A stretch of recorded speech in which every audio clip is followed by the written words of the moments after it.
What does it take to produce a documentary? And not just a documentary, but an engaging documentary for that matter. We produced a documentary by the title Tribe 44, The Story of the South Asians Community in Kenya. With over 30,000 views on YouTube, we can't be more than proud. I'm joined by the producer of the documentary, and I was also the scriptwriter. My name is Karega. And my name is Mualuko Ngina, and this is the creative process behind Tribe 44.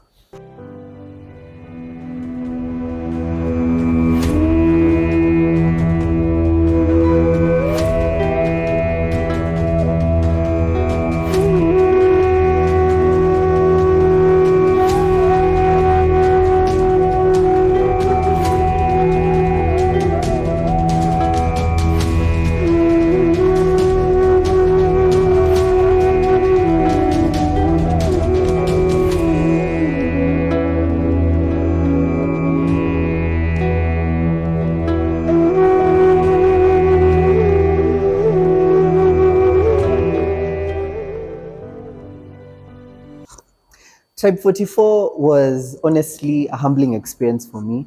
Going through the script, I had to learn about the South Asian community in Kenya.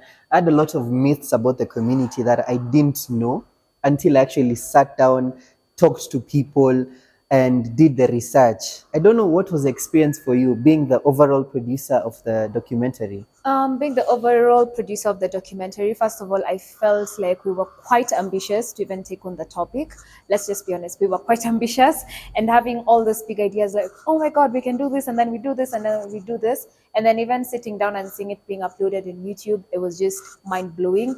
Aside that, being able to go through the process as a researcher, as a producer, I learned so much. Yes, I didn't have any myths about the community, but I was able to learn new things about them, learn new things about their life in Kenya. There was a lot I really didn't know. And also being able to meet people who were in the space and were actually experiencing these things firsthand, it was a magical experience for me. And for me, I realized that production is not easy. Facts. I thought producing a documentary is a walk in the park, because I was like, we're just going to take our cameras and go rolling, right? We look for the interviewees, until I realized even the process of looking for who to interview is very meticulous. You can't just go and interview anyone. They have to fit into the story. You have to look for people who are authority figures, historical figures who will give reference on what happened in the documentary. One of the things I really enjoyed was talking to Jivanji's granddaughter and Makansing's son, because these are people that we read about in books. We saw a little bit of their clips on TV when you're watching historical documentaries, but we never really interacted one-on-one with their families. And getting to hear their stories firsthand, you get to realize that there are so many untold stories out here. And it is our role as documentary producers and filmmakers to let these stories be heard. Just to add on to that, like Makansing's son, I remember the struggle of having to be told he's awake, he's not awake. So being able to literally be on the move, constantly be on the move. Like when you're told this person is available, you don't even think twice, you just take your equipment and leave. Another bit I really enjoyed would be the music, because no documentary is a documentary without good music.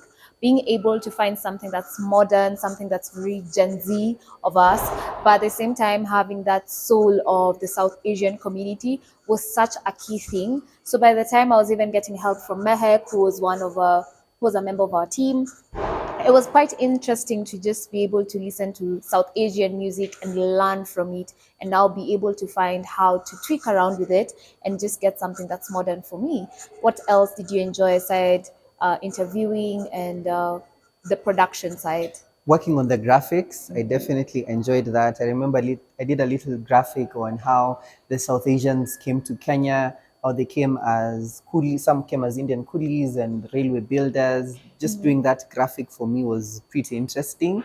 And the locations. I also, throughout the documentary, we actually ate some Indian food, which was pretty interesting.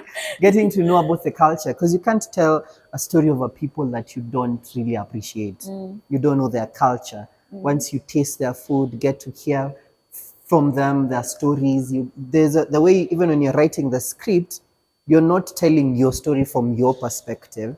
you're giving them a voice, basically amplifying their voices so that their story can be heard.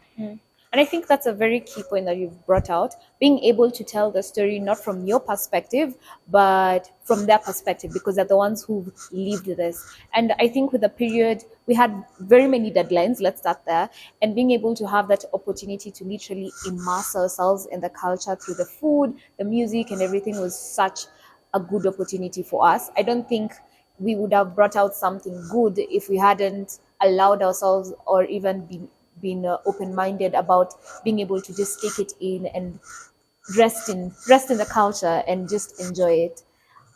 And for me, Tribe 44, I think the hallmark would be the comments that we've gotten from the documentary. Yeah. When people have watched it. I remember as a producer, you had told us the reason why you'd want us to do Tribe 44 because there was a lot of tension between the South Asian community in Kenya and other Kenyans, because we felt like these people are not really giving enough, they're not participating in nation building, and they're also feeling the way about us. There's just a lot of myths and misconceptions and tensions around the two communities.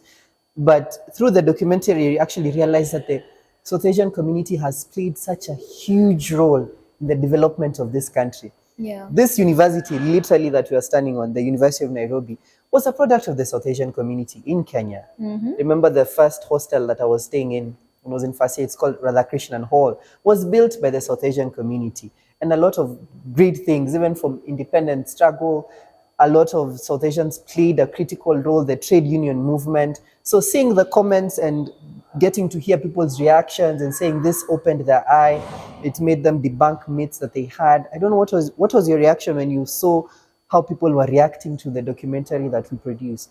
I think with the comments, what really impressed me was being able to see young people, Gen Zs in particular, having this moment of or oh, so this is how it is, and having being able to impact people in my generation was just a big moment for me.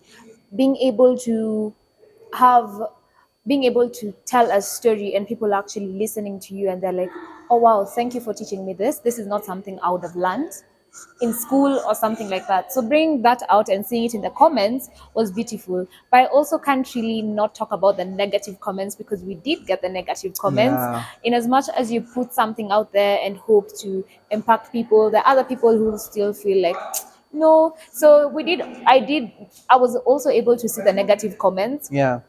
And for a while I was like in panic mode, like I didn't want to post it on my Instagram story or my WhatsApp status, because I was like, oh my god, I've seen negative comments, so how am I going to go about this? And then just being able to pick yourself up, it also opened my eyes, not only as a student but also as a creative, that not everything you put out there is going to be accepted or is going to be appreciated the way you accept it. And we can't fail but acknowledge the great team we worked with. Yeah. Mehek was an excellent presenter. I remember when we were debating who should be the one to present, and Mehek, everyone just mentioned Mehek Mehek, she was naturally. quite reluctant, by the way. But she did an amazing job. She brought out the story well, considering she's part of the community. I believe she sort of embodied the whole nature of the community and Yeah. and amplified their voices. I remember one person said that you don't really give people a voice because they already have a voice. It's just that that voice has been silenced, but you amplify that voice. Yeah. And Hope was an excellent editor. Oh, yeah. And even before we get there, she was an amazing director of photography. Yes.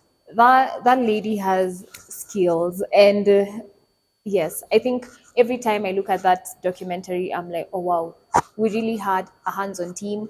Everyone has the strengths, everyone has the weaknesses, and we were able to exploit them well. We can't even forget of Ed, who was part of our team as well. So being able to see this culmination of 5 ambitious students who were just like, oh yeah, let's do this, and actually having to do it and see it come out, it's such a beautiful thing to experience. And the fact that it was our first documentary to produce. Yes, it was. And we're students. Wow. Like, I'm just so proud of us. And I don't know, because Ngina, you were the producer. You led us very well and organized everything. What advice would you give to an aspiring producer out there? Okay. As a producer and also just the idea of being in a team, I think one thing I learned along the process was yeah, I'm the producer, but this story can't be a story just because I'm the producer. I need the director, I need the script writer, I need everyone hands on. So being able to give them a voice, and I think that's the biggest advice I'd ever give someone out there. If you're put as a team leader or as a producer for a big production or a small production, let people speak up, let people tell you their opinions, because you never know what will come out of that. I think that's something beautiful that I was able to experience. I even remember you guys are the ones who are like, Ngina, you're going to be the producer. And at first I was like, oh It can't no, be me. it really can't be me. But going through the motions, going through it, right now I look back and I'm like, I really needed that experience, being able to have ideas and being able to welcome other people's ideas Yeah. and appreciate them as well. Not every day was glamorous. There were days, yeah, Yeah, we we definitely felt, felt like giving up. yeah, the days you wake up and you feel like fighting people. but by the end of it, just being able to see what we came out with was beautiful. And I will stress again, we were just five ambitious students who sat Yeah. down and we were like, let's do this, guys. And it came out to be, yeah. And for those who have not watched the documentary, it's on UNCTV YouTube channel. Just go and search Tribe 44, the story of the South Asian community. Tell us what you think about the documentary. We were the ones behind it. Did we do a good job?